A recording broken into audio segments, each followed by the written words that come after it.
نستغفره ونؤمن به ونتوكل عليه ونعوذ بالله من شرور أنفسنا ومن سيئات أعمالنا من يهد الله فلا مضل له ومن يضلله فلا هادي له ونشهد أن لا إله إلا الله وحده لا شريك له ولا نذير له ولا مشير له ولا وزير له ولا مثل له ولا مثال له ونشهد أن سيدنا ونبينا وشفيعنا وحبيبنا وهادينا ومرشدنا ومولانا محمدا عبده ورسوله صلى الله تعالى عليه وعلى آله وأصحابه أجمعين أما بعد فأعوذ بالله من الشيطان الرجيم بسم الله الرحمن الرحيم ومن أحسن قولا ممن دعا إلى الله وعمل صالحا وقال إنني من المسلمين صدق الله مولانا العلي العظيم وصدق رسوله النبي الأمي الكريم ونحن على ذلك لمن الشاهدين والشاكرين والحمد لله رب العالمين. سارے ساتھی مل کر ایک مرتبہ بارگاہ رسالت میں درود پاک کا نذرانہ پیش کریں. اللهم صل على محمد وعلى آل محمد كما صليت على إبراهيم وعلى آل إبراهيم إنك حميد مجيد. اللهم بارك على محمد وعلى آل محمد كما باركت على إبراهيم وعلى آل إبراهيم إنك حميد مجيد.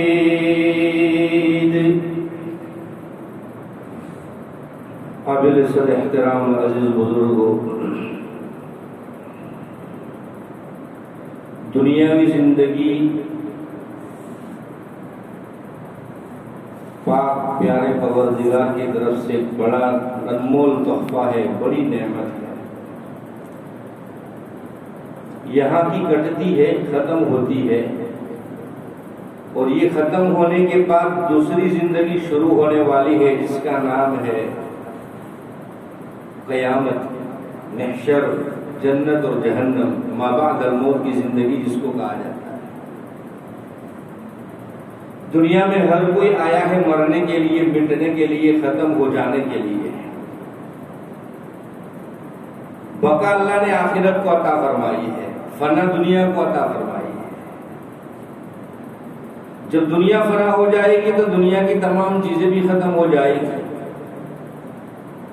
اور جب آخرت باقی رہے گی تو وہاں کے سارے مناظر بھی باقی رہیں گے.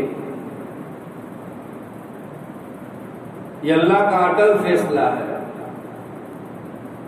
اور جب اللہ کوئی فیصلہ کرتا ہے تو اس فیصلے میں اللہ آگے پیچھے نہیں کرتا.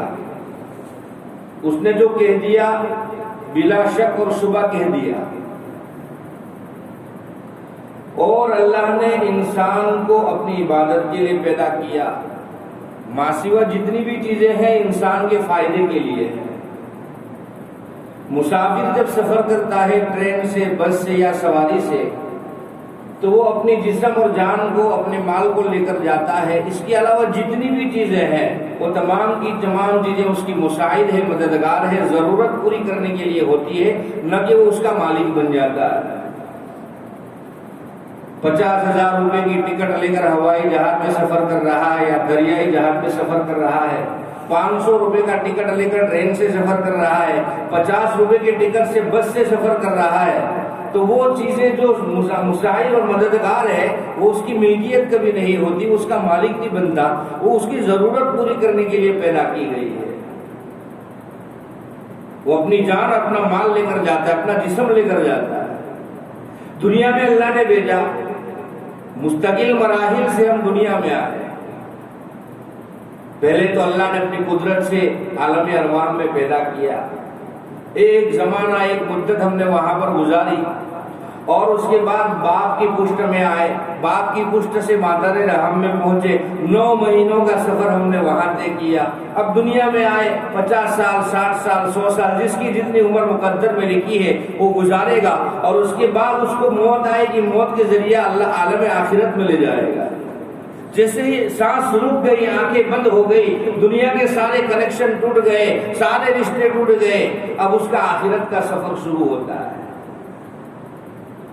تو ہم مسافر کی طرح آئے، مساعد اور مددگار کی چیزوں کو اپنی ملکیت نہ سمجھے، اپنی مالکی نہ بتائے، یہ ضرورت کے لیے اللہ نے پیدا کی گئی۔ اگر ملکیت ہوتی تو صاحب نصاب، صاحب استطاعت، مال کا مالک اور جائیدادوں کا مالک اپنی تمام چیزوں کو قبر میں اپنے ساتھ لے کر جاتا۔ یہ تو دنیا میں رہ جاتی ہے، یہ مکان جس میں ہم رہتے ہیں، کل ہمارے بعد ہماری اولاد رہے گی، کل اور لوگ آ کر رہیں گے، وہ ہماری ملکیت نہیں ہے۔ تو دنیا کو اللہ نے فنا عطا فرمائی ہے اور آخرت کو بقا عطا فرمائی ہے۔ عقل مند انسان وہ ہے، ہوشیار آدمی وہ ہے جو باقی رہنے والی چیز پر محنت کرے، فنا ہونے والی چیز پر محنت نہ کرے۔ یہ چیزیں، دنیاوی چیزیں ہر حال میں مقدر میں میسر میں اگر لکھی ہے تو مل کر رہے گی۔ اللہ نے دنیا کو سرائے گاہ کی طرح بنایا ہے، مسافر خانہ بنایا ہے، یہاں ہمیں مسافر کی طرح رہنا ہے۔ اور اللہ نے انسان کو ایک عزیز امتیاز عطا فرمایا، اشرف المخلوقات ہونے کا۔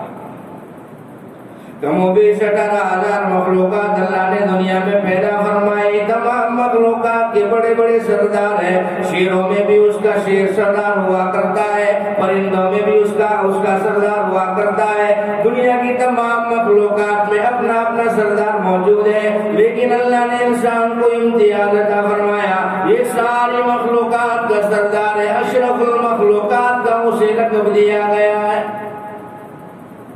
اس لیے تو آپ دیکھتے ہو انسان شیر پر بھی حکومت چلاتا ہے، ہاتھی کو بھی نچا لیتا ہے، مچھلیاں بھی اس کے اشارے پر ناچتی ہے۔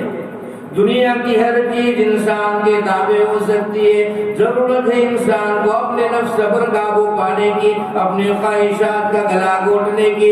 امام شیخ سعدی رحمۃ اللہ علیہ نے فرمایا، اسمع یسمع لک، جب تو آسمان والے کی سننے لگے گا زمین والے تیری سننے لگیں گے، جب تو آسمان والے کی نافرمانی کرنے لگے گا زمین والے تیری نافرمانی کرنا شروع کر دیں گے۔ قل اللہم مالک الملک تؤتی الملک من تشاء وتنزع الملک ممن تشاء۔ ساری ملکیت کا اکیلا وہ مالک ہے جس کو چاہے عزت کی بلندیوں پر بٹھاتا ہے، جس کو چاہے ذلت کی کھائیوں میں گرا دیتا ہے۔ وتعز من تشاء وتذل من تشاء بیدک الخیر انک علی کل شیء قدیر۔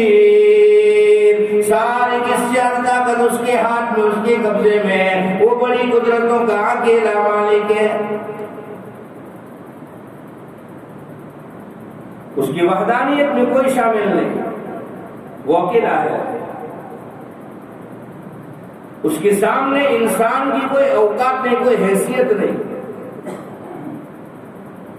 آدمی اپنی بنائی ہوئی چیزوں پر کاریگری دکھاتا ہے، مثال کے طور پر کمپنی میں کوئی چیز کوئی پروڈکٹ تیار کیا گیا، مثال کے طور پر فین بنایا گیا، آدمی اس کا پریزنٹیشن کرتا ہے، دنیا کے سامنے اس کو پیش کرتا ہے، اس کی خوبیوں کو اس کی کمیوں کو بیان کرتا ہے، اس کی صفاتوں کو بتاتا ہے۔ اللہ نے انسان کو پیدا کیا، اس کی کمی کو، اس کی برائی کو، اس کی اچھائی کو دنیا کے سامنے کھول کر رکھ دیا۔ اس لیے اللہ کا قرآن کہتا ہے ان الانسان ظلوما جہولا، انسان ظالم بھی ہے، جاہل بھی ہے۔ ہماری اوصاف و صفاتوں کو اللہ نے بیان کر دیا، پھر بھی اللہ اپنی عزتوں کے ساتھ، اپنی ذلتوں کے ساتھ، اپنی طاقتوں کے ساتھ، اپنی تمام صفاتوں کے ساتھ انسان کے ساتھ بلائی کا معاملہ کرتا ہے۔ ورنہ آدمی جب اپنی بس کی نہیں چلتی تو آدمی بوکھلا جاتا ہے، پاگل ہو جاتا ہے، میری کیوں نہیں چلتی؟ اللہ تبارک و تعالیٰ کہتا ہے جب تو میرے حوالے ہے تو پھر دنیا میں تیری چل سکتی ہے، ورنہ تیری نہیں چلتی۔ کل قیامت کا ہولناک منظر ہوگا، ساری انسانیت وہاں پر موجود ہوں گے، جنہوں نے ووٹ دیا وہ بھی موجود ہوگا، جو ووٹ لے کر جیتا وہ بھی موجود ہوگا، بڑے بڑے منسٹر ہوں گے، بڑے بڑے سردار ہوں گے، بڑے بڑے مالدار ہوں گے، اچھی عزتوں کے عہدوں کے مالک بھی ہوں گے، جنہوں نے منت سماجت کر کے اپنے عہدوں کو باقی رکھا ہے وہ بھی ہوں گے، مظلوم بھی ہوگا، ظالم بھی ہوگا، بیمار بھی ہوگا، صحت والا بھی ہوگا، غریب بھی ہوگا، امیر بھی ہوگا، گورا بھی ہوگا، کالا بھی ہوگا، دنیا کی ہر مخلوق عالم قیامت میں اللہ کے سامنے کھڑی کر دی جائے گی۔ وہ لوگ جو دنیا میں غریبوں پر ہنسا کرتے تھے وہ بھی کل قیامت کے دن لائن میں کھڑے ہوں گے، وہ لوگ جو دوسروں کا ظلم برداشت کیا کرتے تھے، صبر کیا کرتے تھے، وہ بھی اللہ کے سامنے حاضر ہوں گے۔ اچھے اچھے لباس پہننے والے، اچھی اچھی گاڑیوں میں گھومنے والے، اچھے اچھے بنگلوں میں رہنے والے، محنت مزدوری کی کھا کر زندگی گزارنے والے، اچھے لباس پہننے والے، پھٹے پرانے کپڑے پہن کر زندگی گزارنے والے، تمام کے تمام عالم قیامت میں اللہ کے سامنے موجود ہوں گے۔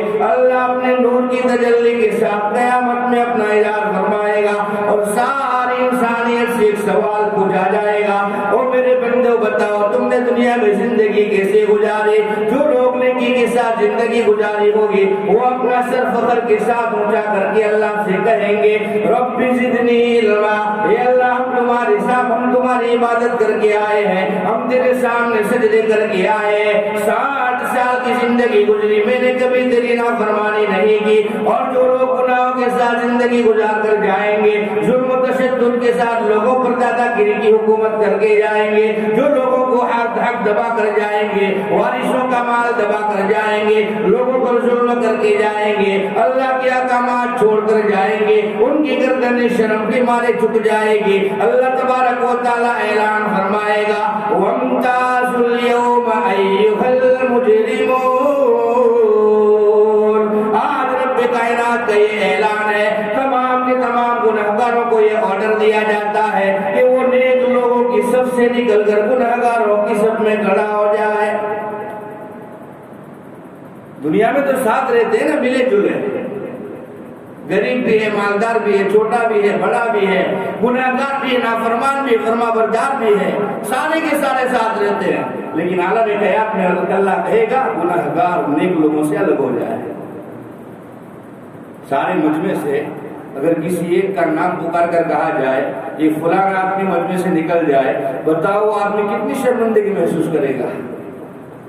جب اللہ ساری انسانیت کے سامنے گناہگار کو یہ حکم کریں گے، آرڈر کریں گے، تو گناہگار کو کتنی شرمندگی ہوگی۔ یہیں پر بس نہیں، پھر اللہ ایک اور آرڈر جاری کرے گا، ایک اور سوال اس سے پوچھا جائے گا۔ قرآن میں اللہ نے فرمایا أَلَمْ نَعْهَدْ إِلَيْكُمْ يَا بَنِي آدَمَ أَلَّا تَعْبُدُوا الشَّيْطَانَ إِنَّهُ لَكُمْ عَدُوٌّ مُّبِينٌ۔ وہ مجمع سے نکل کر جانے والے، وہ نیک لوگوں کی سب سے نکل کر بھاگنے والے، اور عالم قیامت میں علیحدہ کھڑے رہنے والے، بتا تو صحیح کیا میرے ڈرانے والے سمجھانے والے نہ بھیجے تھے جنہوں نے آ کر تجھے سمجھایا نہ ہو کہ عالم آخرت کی فکر کرنا، قیامت کے دن کی فکر کرنا، قبر حشر کا خیال کرنا، جنت اور جہنم کو سامنے رکھ کر زندگی گزارنا، دنیا کی رنگ بے